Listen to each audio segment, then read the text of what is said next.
Hi everybody, it's Geordie from Geordie's Cards and I'm here with episode 6 of my Shop Your Crafty Stash series. And today I'm going to be making these little Valentine's tags. I kind of just thought that these would be cute to give to my kids for Valentine's Day. So my random number generator chose out the Lawn Fawn I Like Naps stamp set, and I'm also going to use that Lawn Fawn Hang In There stamp set too. And then the die that was chosen is this Heffy Doodle Tag Along die, which is great because I've not used this one yet. And then I pulled out the Heffy Doodle Amazonian Leaves die and the Heffy Doodle Unbe-leaf-able stencil. So to start with, I did some die cutting and I just went through my scrap bin. I have a scrap bin full of cardstock scraps and I found some green pieces that were big enough to cut the frames and the backing pieces, some of the leaves. I also cut a few little banners there, which I didn't end up using. And I have gone ahead and coloured and cut out my two little sloths there. So on the two backing pieces, I'm going to be using my Unbe-leaf-able stencil. I love the stencil. I've used it quite regularly and it's a great addition to your stash. If you haven't got a stencil like this, I highly recommend it. It's great for scene building. And I'm going in with some Rustic Wilderness Distress Oxide ink and I'm just going to go all the way around where my tag is underneath that little stencil there and add some ink. And I will do the same to both of my pieces here. So I lift the stencil and you can see how cool that looks. And then I'll just move my other one over and place my stencil back down again and do the same thing. I love this look. I love the look of the green ink on the green cardstock. I just think it looks really, really cool, very jungly, and makes a really good background for my little tag here. Now with the leftover ink, I'm just going over the leaves that I have die cut from the green cardstock as well. I've got a couple of different coloured greens here, but I'm just using that same leftover brush, the Rustic Wilderness. I'm not adding any more to it. This is just going to add a little bit of detail. You can't really tell very much, but it just adds a little bit of something. So then I decided that I was going to pull out this Concord and Onyx Love You More Than stamp set and stamp onto the back of my little tags there. And I've stamped out I Love You More Than Naps with a little heart in the middle. I love this little Concord and Onyx set. It's really, really cool. Great for Valentine's Day. There's loads of fun little sentiments in there. So I also have some acetate, which I've cut from some Lawn Fawn acetate using the tag along die as well, the background die. And I'm using, once I had unclogged it, my Barely Out Precision glue to attach my frame down on top of that acetate. Now, for some reason, I could not get this to stick down nicely today and it kept wiggling around all over the place.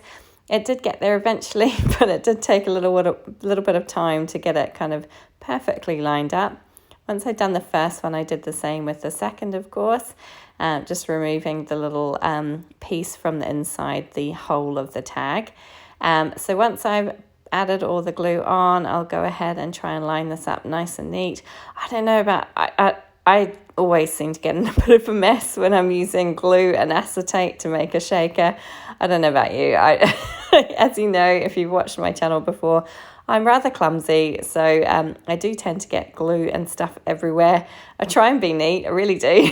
It never seems to come off. But I'm just using my little pokey tool there to remove some of the excess glue. And now I'm going to use more glue, which is probably not a great idea, just to add some of these leaves onto the very front of my little tags here. So I just have a few that I'm going to kind of put around the edges. I know roughly where my little sloths are going to be, so I think that I'm pretty confident that these leaves are not going to cover them up. And I'm just kind of placing them around. So what I want it to look like is that, you know, you've got a few leaves on the outside and then you're peering in through the leaves into the jungle where my two little sloths are going to be hanging out.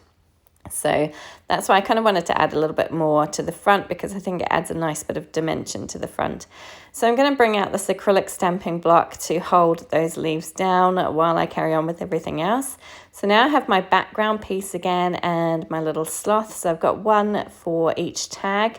And this guy, he's going to be up in the top right corner. And you can see I'm just pulling that front piece down to make sure the leaves aren't going to cover him up.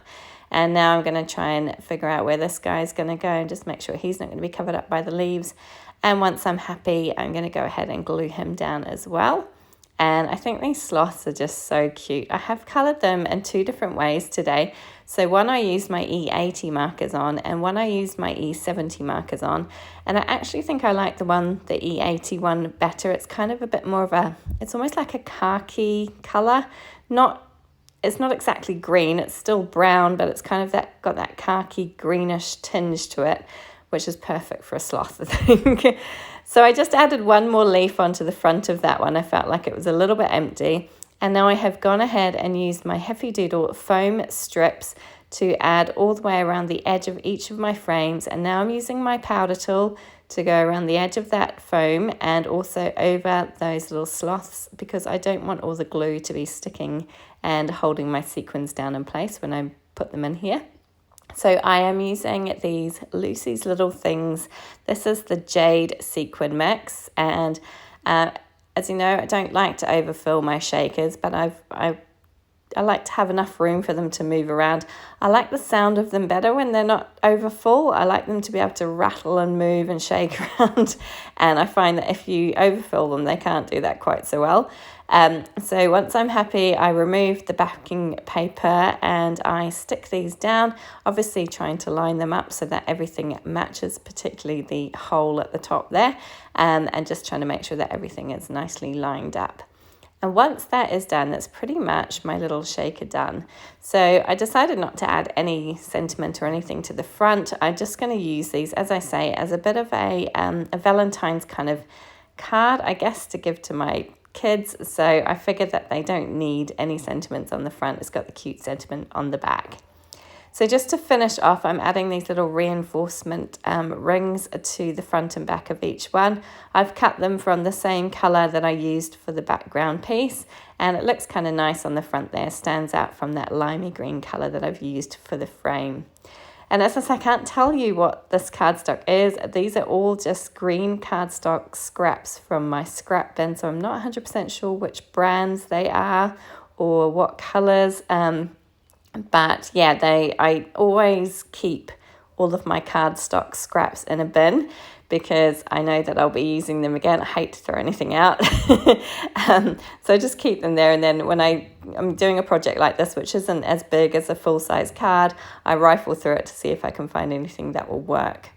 So to finish my tags off, I am using this Lawn Fawn twine, and it's kind of like a red, white and pink colour. I think it was called like Sweetheart or something like that. It hasn't got a name on it, so I can't tell you.